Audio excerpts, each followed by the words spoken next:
สวัสดีค่ะเพื่อนๆทุกคนพบกับจีนาสรินา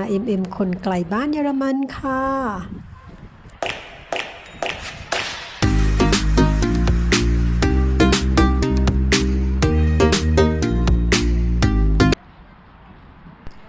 นี่ก็ถือว่าเป็นความสุขของคนที่นี่ความสุขจากการได้เห็นแสงจากพระอาทิตย์ส่องสำหรับบ้านเรา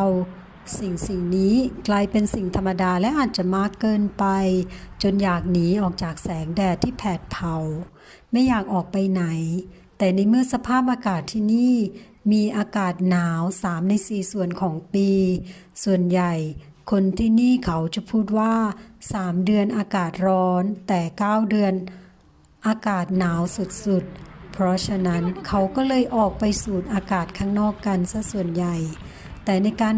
ปรับกับสภาพอากาศของคนที่นี่ไม่ว่าสภาพอากาศจะเป็นแบบไหนแต่คนที่นี่เขาจะพยายามออกจากบ้านเพื่อสร้างภูมิต้านทานให้กับร่างกายโดยใช้เครื่องนุ่งห่มเพื่อบรรเทาความหนาวเหน็บเป็นอย่างดีและเพราะที่นี่เป็นประเทศที่เจริญแล้วไม่ว่าเหตุอะไรจะเกิดขึ้นเขาก็พร้อมรับมือได้เสมอเพราะการวางแผนของเขาเป็นการวางแผนเพื่อความมั่นคงและก้าวหน้าและเพื่อความปลอดภัยกับประชาชนและวันนี้ยอดผู้ติดเชื้อถือว่าลดลงนิดหนึ่งนะคะ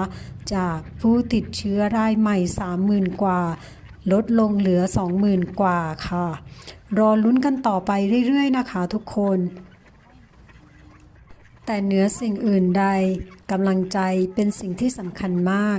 เรามาลืมสิ่งแย่ๆออกไปแล้วมาสูดอากาศบริสุทธิ์กับพี่กันนะคะไปกันเลยค่ะทุกคน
ลิปนี้จีน่าก็ขอลาเพื่อนๆก่อนนะคะ พบกันใหม่คลิปหน้าค่ะจีน่าก็ขอให้เพื่อนๆทุกคนรักษาสุขภาพร่างกายให้แข็งแรงกันนะคะ มีความสุขในทุกๆวันค่ะบ๊ายบายค่ะ